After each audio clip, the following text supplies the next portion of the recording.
Was that kind of what college was from inception for you? Like kind of just say, I'm going to go check a box because that's what everyone Yeah, does, or?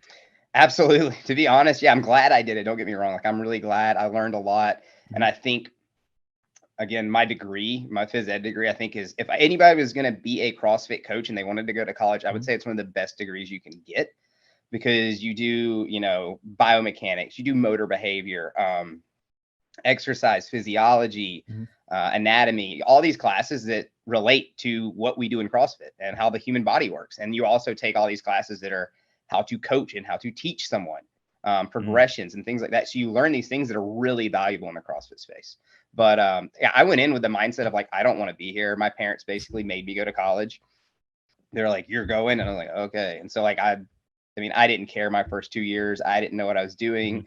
I think I made like almost all C's and got a degree in general studies from Gordon, at JUCO, and then transferred to West Georgia. And then once I transferred there and actually was like, okay, like this phys ed stuff's pretty fun. Like I enjoy Mhm. doing this. I made really good grades after that. Like brought my GPA way up, and but it was fun. Like you're actually interested in what you're Mhm. doing at that point, Yeah.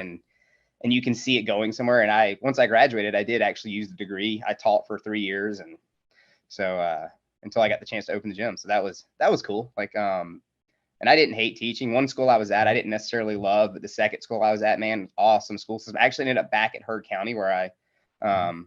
where I student taught at, and that was an amazing school system. It's out in the middle of nowhere. They're a little small, like 2A school, real country. It's actually, I think they're a Title IX, like I think it's what's called Title IX or whatever it is, the low income school. But they really use their funding incredibly well and way better than most schools do that have that. And Mhm.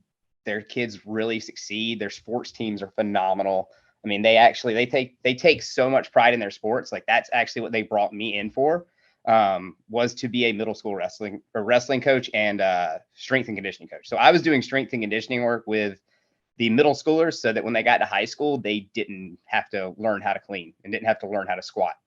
So they could walk in the doors at high school and already know and be rolling. Damn. Okay. So you were starting them early, kind of like Mm-hmm. Coach Munoz tried to do with us over at JC Booth Middle School, but wasn't too successful.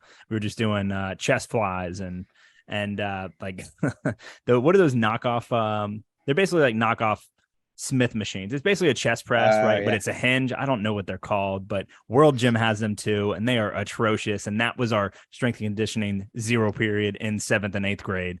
And so dude, how did so you get over there and you're student teaching, right? You get out of student teaching, right? You're Mm-hmm. now jumping schools.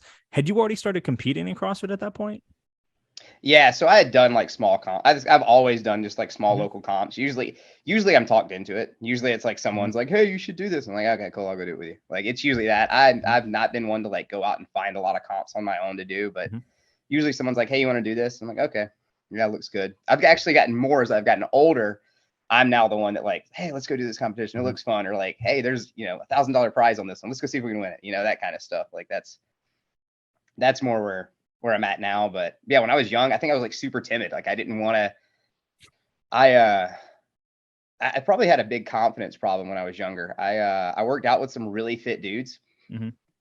back at West Georgia, and like they would smoke me all the time in class workouts, and then I just didn't have a lot of confidence. I didn't think I was that good, and I think when I kind of started figuring out I was like, and by no means am I like a phenomenal CrossFit athlete. I'm like above average probably, but like I started figuring out I was a little bit better when um like the open would roll around, and then those dudes that were beating me in class workouts, like I would compete with them in the open workouts, and I would beat them in some of them. And I think I even finished like the highest in the gym one year back then, and I was like, maybe I'm more fit than I think I am. Like maybe I'm just kind of it's my head is getting in my way.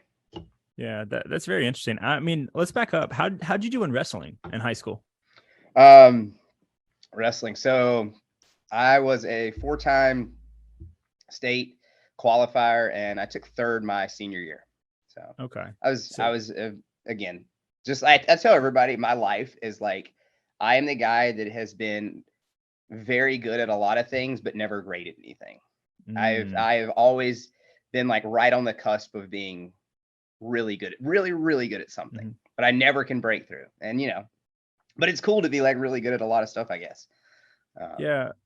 But dude, is it that you never have been able to, or it's that you perhaps are in a position where you want to do more than just one thing forever? And so you haven't necessarily pushed yourself to the end in all of them.